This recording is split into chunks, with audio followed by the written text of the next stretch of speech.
Food is not just taste. It is a memory, a place where you are loved, and a language that can say, "You are okay," even when the words cannot be found. I understood this as a child, when my mother tried to mix the recipes she was used to with what the neighbor on the landing brought home. A Korean woman who always smelled of a sharp, nose-splitting brine and whose hands were warm, as if she had just taken bread out of the oven. Since then, for me, strange food is not strange. It is alive, and yes, sometimes loud, but in this volume is life. Mark and I corresponded for almost a month. Diligent, ironic, slightly smug, but in moderation, just enough to make it seem like confident charm, not megalomania. He worked as an analyst, ran in the mornings, hated sweets in his coffee, and loved honesty. That's what he called it, although sometimes it looked like unnecessary directness, when the truth is told, not in order to understand, but to put an end to it. The first date went well.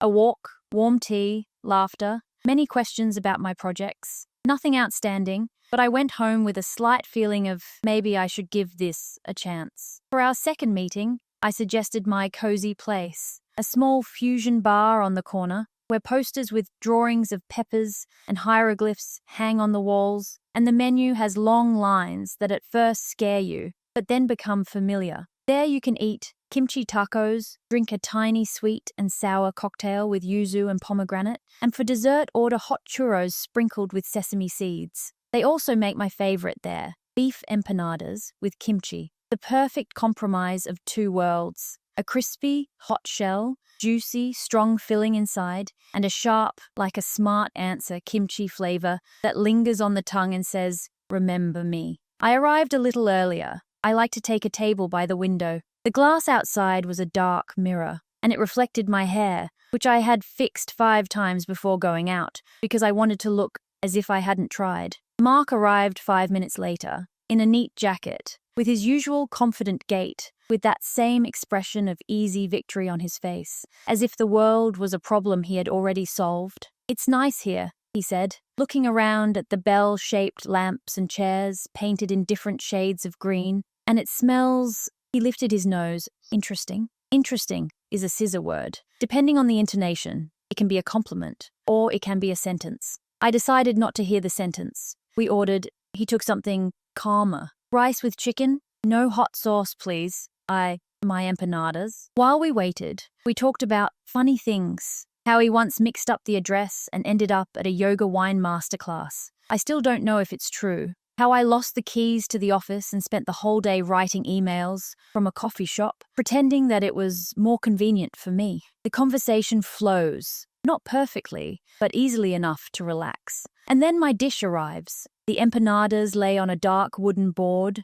like 3 little golden crescents. Next to them was a lime sauce, thin, almost transparent strips of radish, and that same sour, hot note in the air that always gives me goosebumps. I smiled, a familiar, grateful smile in which memory and appetite mix. Mark looked at the plate and his face changed as if someone had turned off the light in him. He wrinkled his nose like a child who had been shown something indecent. "What's this?" he asked, even though the menu had big words written on it. "Kimchi empanadas. My favorite. It looks—" He paused. "Honestly, disgusting. I don't know how you can eat this." I laughed, automatically, nervously. Sometimes laughter is an umbrella you open under a clear sky, just to reassure yourself that it won't rain. "Believe me, it's amazing," I said. "The combination is fire. Would you like to try a piece?" He leaned back in his chair, and without touching his fork, sniffed again. "The smell is very intense. I couldn't date a person who often eats such things." "True.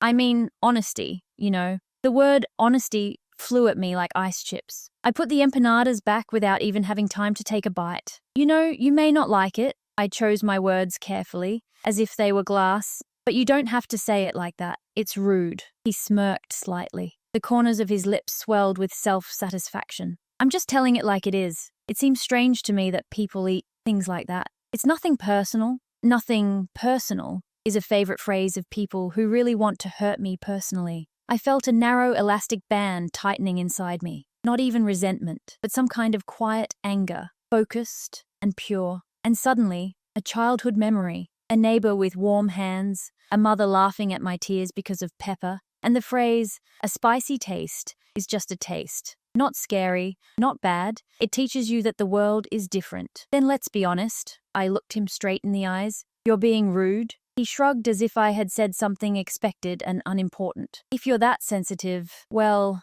that's your choice. I inhaled, strongly, evenly, put the napkin on the table and called the waiter, asked him to pack the dish to go. Mark raised his eyebrows, not in surprise, but with that same expression of an adult who is watching a teenager. Go ahead, make a scene. I'll pay my share, I said calmly, and then I'll leave. Seriously? Because of food? You're making me look like an idiot right now. You can handle it yourself, I thought, taking out the card. When I went out, the street greeted me with coolness, and the noise of a bus stopped at a red light. I stood by the shop window and saw myself in the reflection, with a bag, with a straight back, with a trembling in my fingers that I didn't want to admit. I understood. It wasn't about the empanadas. It wasn't about the kimchi. The thing was that someone decided that my delicious could be called yuck with impunity, and then hide behind the word honesty as a shield. And I'm tired of accepting such shields. My phone beeped as I crossed the street message from Mark. You embarrassed me.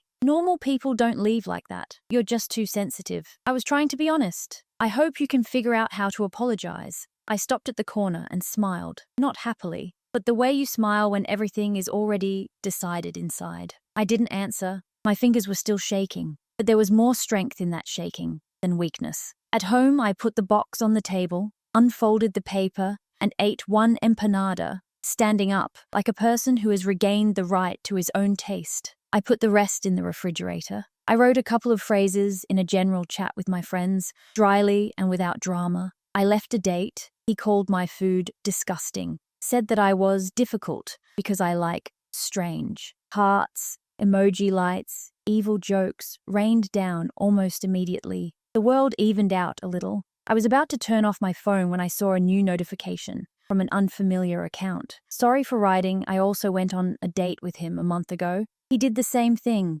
humiliated me for food, for clothes, for choices. If you want to talk, write, I have something you should see. I stared at the screen for a long time, hearing my own breathing somewhere deep in my ears. For a second, it seemed that the kitchen had become as quiet as a library. The sounds had gone. Only the light from the phone remained. I reached for the keyboard, not yet knowing what exactly they would send me, but already feeling something sharp and clear crystallizing inside me. Not revenge, but justice, which had acquired a voice. And at that moment, another notification arrived. From the boss, marked important. Dinner with a potential partner on Monday. Join us, contact from the client. M. Rios. Tell me if you can't. The last name pricked somewhere in the temples. Mark. Rios. Coincidence? Or did the world once again decide to mix tastes so that you will have to chew carefully? I didn't answer right away. I just put the phone on the table and realized that Monday could smell a lot stronger than kimchi. The morning after a date always smells a little different, like an apartment where the furniture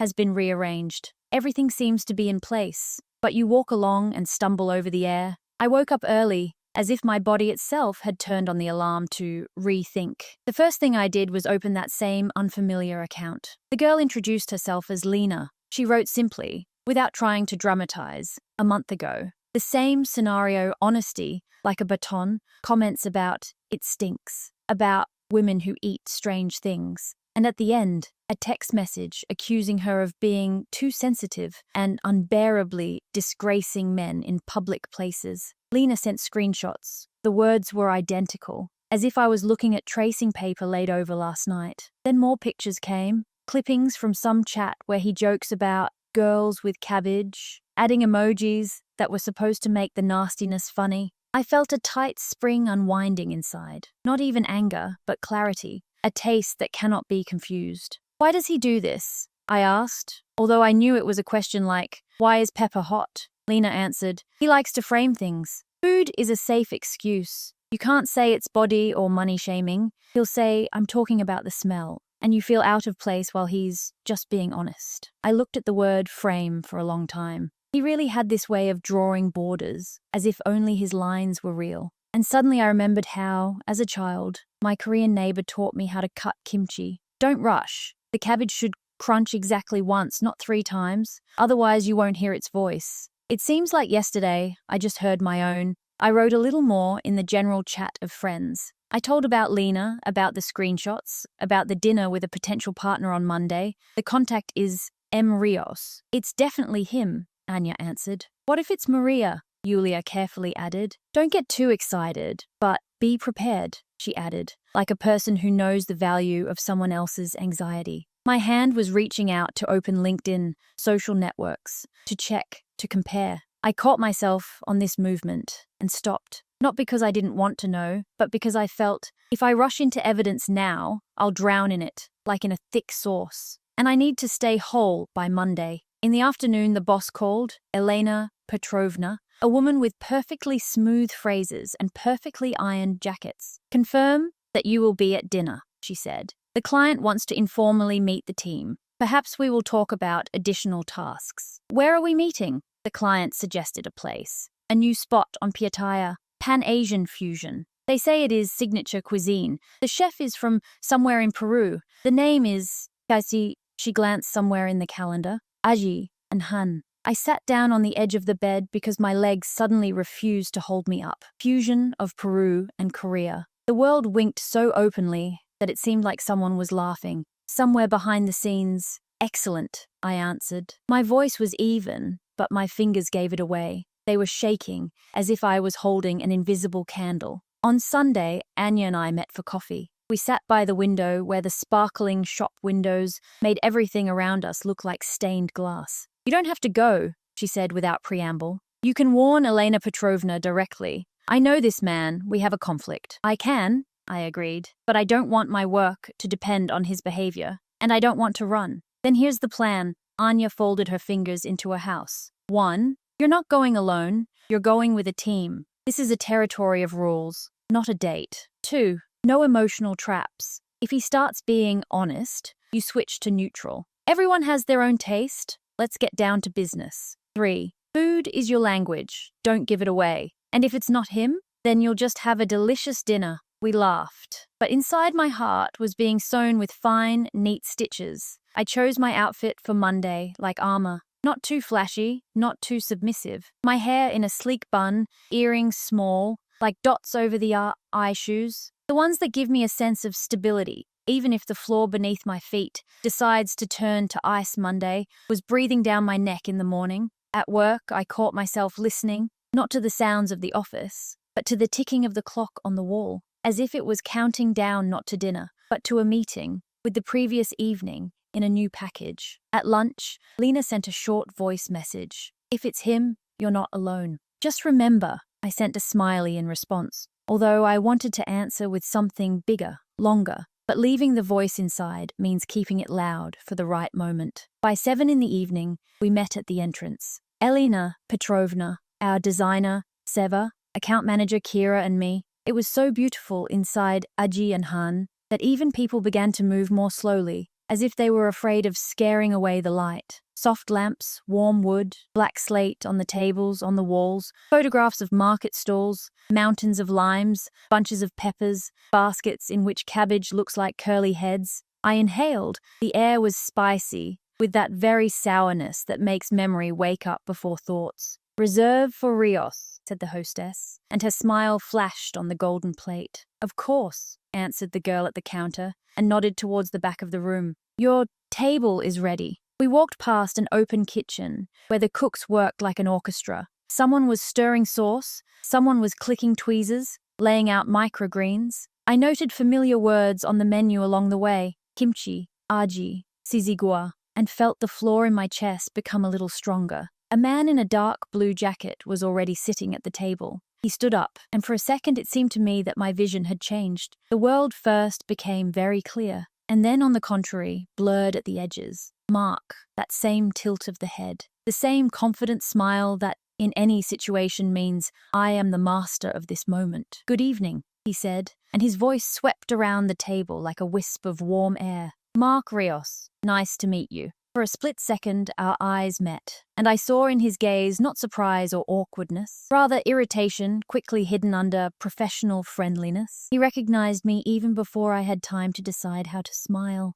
Elena Petrovna extended her hand. Elena, and this is our team, Kira, Seva, And me, I said, and my eye did not waver. We've already met, really. Elena Petrovna looked from him to me. A small town. Mark smiled as if he was telling a joke. Yes, we did meet. I'm glad that now it's business. We sat down. The waiter brought water and placed small ceramic plates on the table, on which the light from the lamps fell in oval reflections. I opened the menu and saw in the appetizers section a line that made my fingers warmer. Empanadas with beef and kimchi. I ran my fingers along the letters, like along a seam in fabric, and realized that this evening would be what is called a moment of truth, not for him, for me. They have great appetizers, Mark said, and his voice had that same care behind which the directiveness hides. But I recommend something neutral. Many dishes are very aromatic. To have a comfortable conversation, Elena Petrovna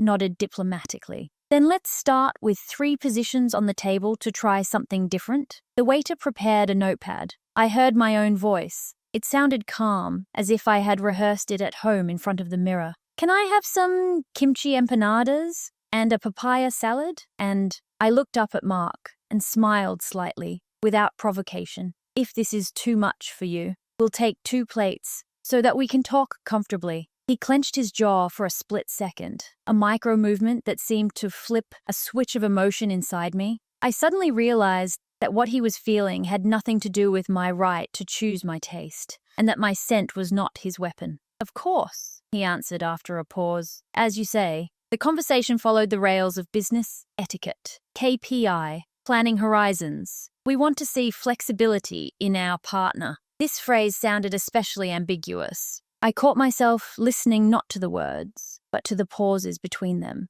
like listening to music not by the notes, but by the silence. The empanadas arrived first, hot and crisp, in a small basket lined with a paper napkin with the logo on it. I took one, inhaled it, and smiled. Not bravado, but gratitude. I broke off a piece and dipped it in the sauce. Mark looked away at the glasses, as if equations more complex than those he was solving in his analytics had suddenly appeared there. We will evaluate the team's adaptability, he said to Elena Petrovna, the ability to quickly reorganize. In matters of taste, he took a sip of water. In matters of strategy, this is especially important. Tastes are a changing thing, I said softly, as if supporting his thought, and felt how food helped formulate what words had not been able to express before. Sometimes it's enough to give them a chance. Mark glanced at me briefly, and a spark flashed in it. Not anger, but understanding that the field was no longer his. Elena Petrovna turned the conversation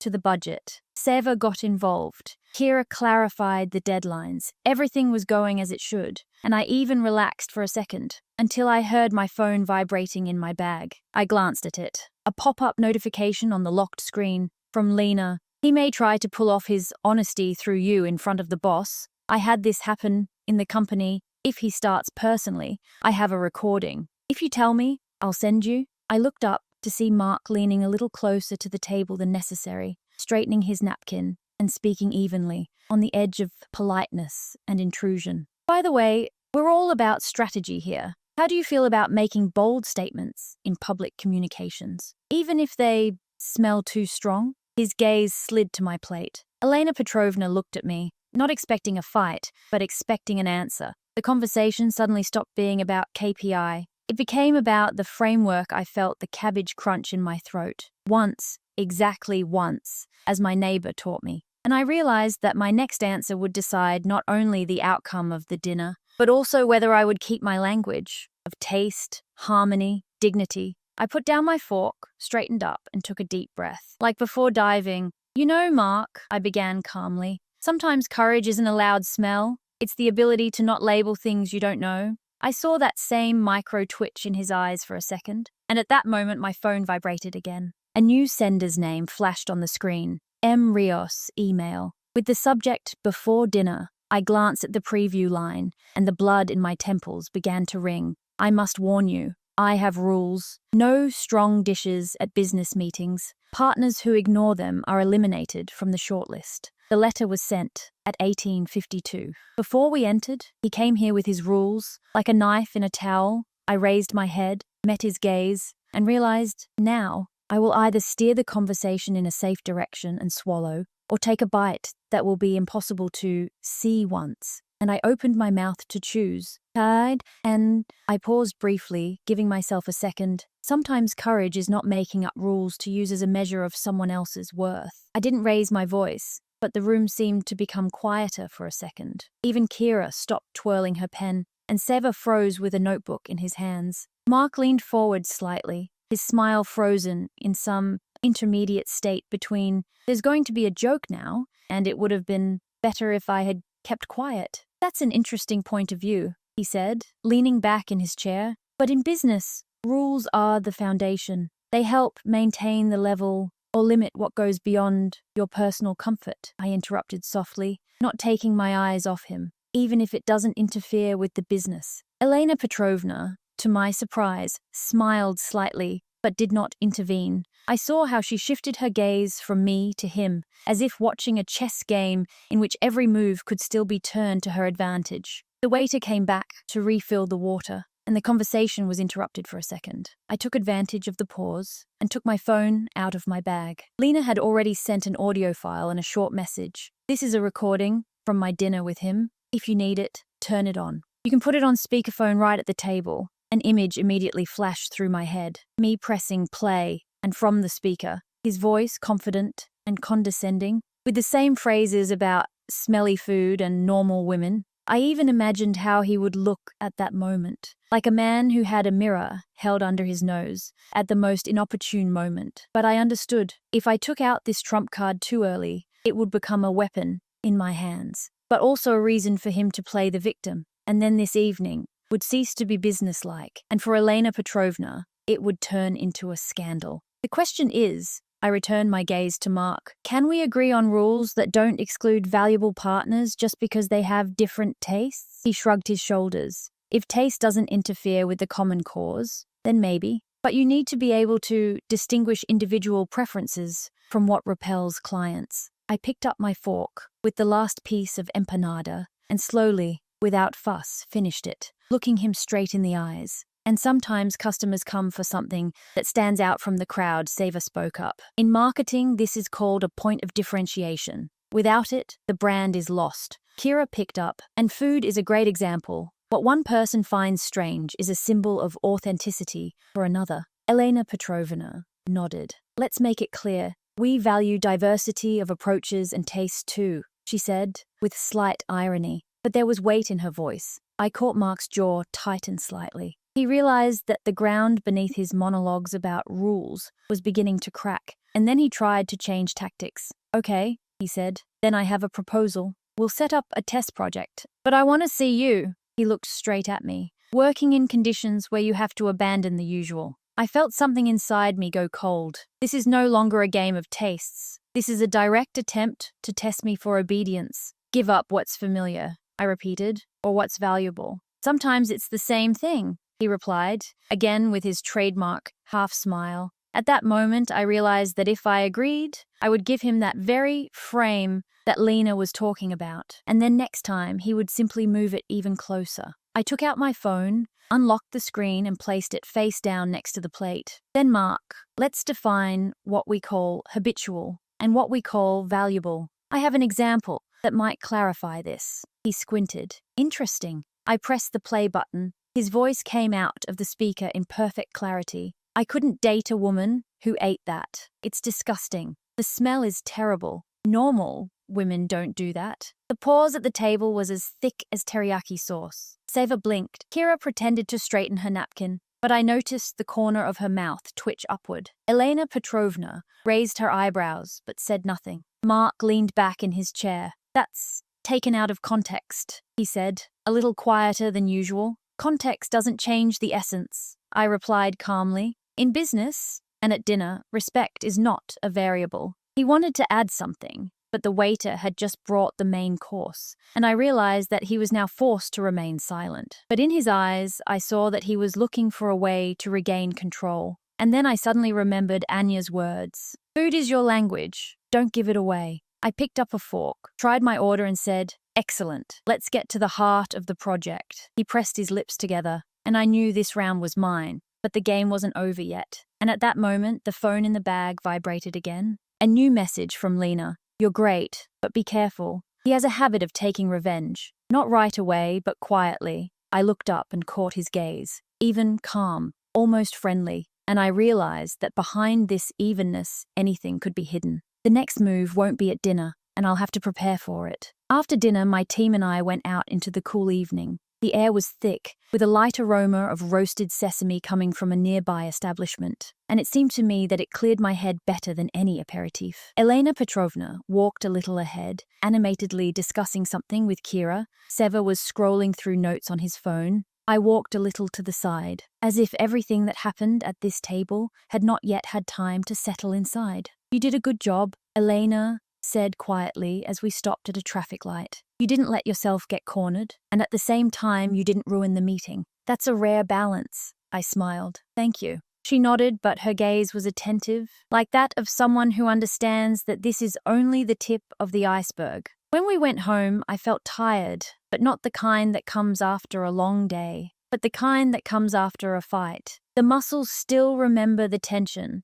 and the mind is still checking to see if I missed anything. At home, the first thing I did was write to Lena. "Everything went well. Thank you for the recording. Without it, the effect would have been different." She responded almost immediately. "I'm glad to help, but he won't forget. He always tries to regain control, sometimes through mutual friends, sometimes through rumors." I closed the chat, but her words remained in my head, like a quiet echo. The next day at the office, I had a strange feeling. Everything seemed to be the same as usual, but I caught glances that I hadn't caught before. A couple of people from the neighboring department fell silent too quickly when I entered the room. There was nothing suspicious in the mail, but there was a sense of wariness in the air. By lunchtime, I received a message from Anya. "I saw a post in a closed group for marketers. Someone wrote that your team is toxic because they don't respect the client's rules. Do you need screenshots?" I pressed my lips together. Mark didn't wait, and he chose the field where I couldn't answer directly without revealing the source. "Send it," I wrote. The screenshots were all without direct names, but the style, this "I'm just giving you a fair warning," was too recognizable. Words that look like concern, but hurt your reputation. I sat there looking at the screen, and I understood that if I just kept quiet now, he would win quietly, just like he likes. In the evening, I wrote to Lena again. "You said you had something else." 5 minutes later, an archive arrived. It contained correspondence between Mark and some colleague, where he openly boasted that he sets limits and filters people by food, because if they don't have taste, they can't be trusted with projects. I read this and felt how slowly but surely that very wall was rising inside, behind which he would no longer be able to go. On the third day after dinner, we had an internal meeting with Elena Petrovna. I brought my laptop, and when the conversation turned to negotiations with Mark, I said, "Elena, I have information that you should know before we continue our cooperation. I've included some of the correspondence, not all of it, just the stuff that had to do with business meetings and the rules he uses to weed people out." Elena listened silently, her fingers folded into a steeple. When the recording ended, she quietly said, "So it's not an accident?" "No," I replied. "And if we agree to play by his rules, we lose those who could add value to the project." She nodded. "I'll figure it out." The decision came quickly. A week later, Elena said that we were looking for another partner. "Not for one dinner," she said, "but because he has a work style that does not coincide with ours." Mark didn't write to me anymore, but I knew he saw the doors closing, and this time it wasn't his decision. On Friday night, I went back to that little fusion bar on the corner. I sat at my favorite table by the window and ordered kimchi empanadas. When they arrived, I inhaled the scent and felt a warm wave roll through me. I took a bite. The crunch of the crust was louder than the noise outside the window, and in that sound there was everything: my taste, my right to it, and that very voice that cannot be silenced by someone else's rules. I ate slowly, savoring every moment, and thought, courage is not always a loud gesture. Sometimes courage is simply not letting anyone decide what is too much for you. And this time, the taste of victory was exactly as I wanted to remember it.